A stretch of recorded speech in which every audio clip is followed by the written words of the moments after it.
A seleção brasileira encerra o ano em alta. 2025 foi brilhante para Arthur Elias e suas comandadas. Esse é o tema do Olho Nela, esse quadro semanal aqui no YouTube do Lance, onde a gente fala de seleção brasileira feminina.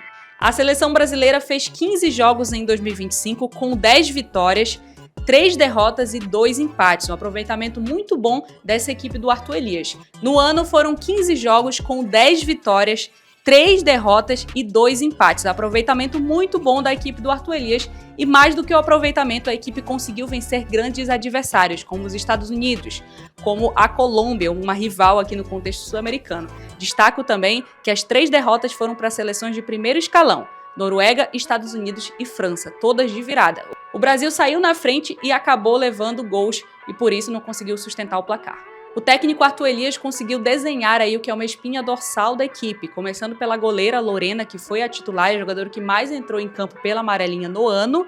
Tem também a Isa Reis, a Tassiane, um sistema defensivo que a gente já consegue ver para a próxima temporada. Se a gente for pensar em meio campo, não tem como pensar em amarelinha sem a dupla Duda Sampaio e também a Angelina, grandes destaques da seleção brasileira. No ataque, surpresas. Johnson conseguiu fazer bons jogos com a seleção e principalmente ela, que hoje é protagonista, Dudinha. E tem mais notícia boa, porque o Brasil fecha o ano na 6ª colocação do ranking de seleções femininas da FIFA. Em primeiro está a Espanha, segundo Estados Unidos, terceiro Alemanha, quarto Inglaterra, quinto Suécia, sexto Brasil, sétimo França, oitavo Japão, nono Coreia do Norte e 10º Canadá. Detalhe que o Brasil ultrapassou a França, que era o antigo 6º lugar. Brasil fechando o ano em alta.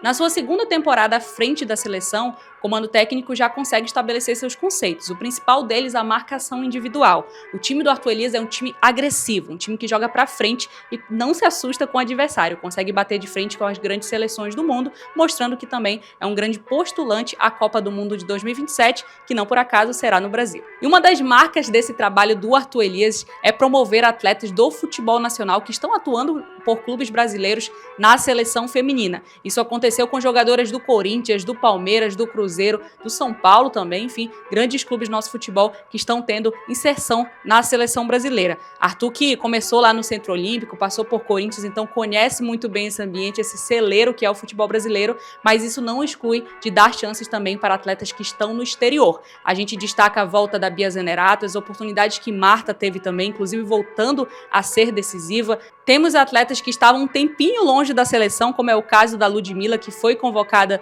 nas últimas listas do Arthur Elias. Então, o Arthur ele tem promovido esse rodízio para testar bastante antes do nosso maior compromisso, que será a Copa do Mundo. E não tem como deixar de fora essa análise, o grande momento do ano. O Brasil foi campeão da Copa América Feminina, uma final emocionante que contou com uma atuação de gala da Rainha Marta, que mostrou que quer muito jogo, que vai chegar muito forte. Lembrando que a Marta, em 2027, vai ter 41 anos e o Arthur já falou que se ela quiser, ela vai jogar sim, porque faz muita diferença no sistema dele e para a seleção brasileira. E para falar de Copa do Mundo, nós tivemos o prazer de entrevistar a Jill Ellis, ela que é diretora de futebol da FIFA, uma gestora, né, que já foi treinadora também à frente da entidade, e falou um pouquinho sobre o gostinho de, quem sabe, ter Marta na Copa de 27. Listen, I think it would be everybody's hope.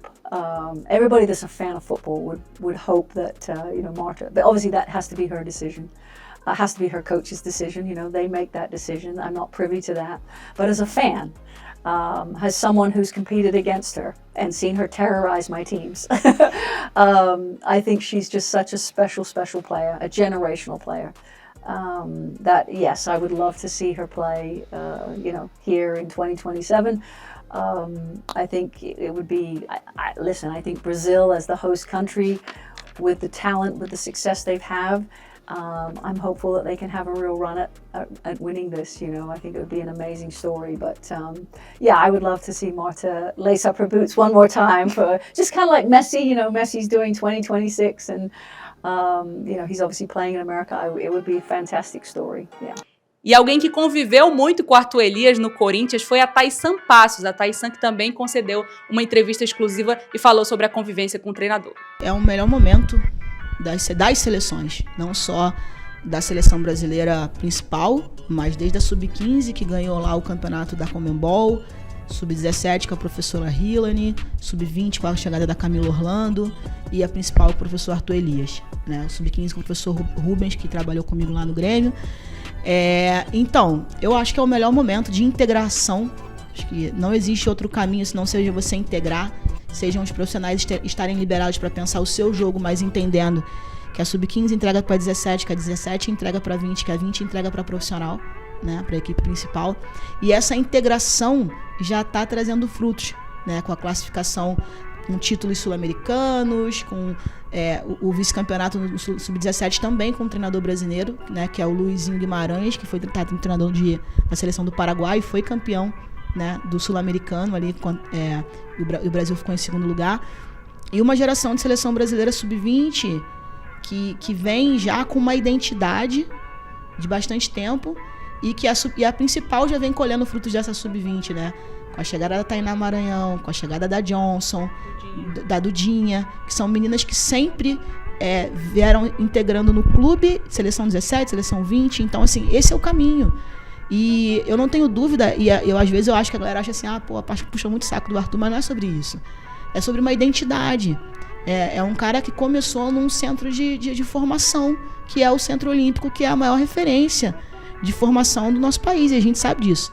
As maiores atletas saíram do Centro Olímpico e os maiores profissionais, né? O Jonas acabou de ganhar o prêmio do melhor treinador do Brasileirão e ele começou no Centro Olímpico. O Lucas Piscinato começou no Centro Olímpico, né? O Thiago Viana começou no Centro Olímpico. Então, o quanto que esse cara contribuiu para o desenvolvimento do futebol feminino brasileiro.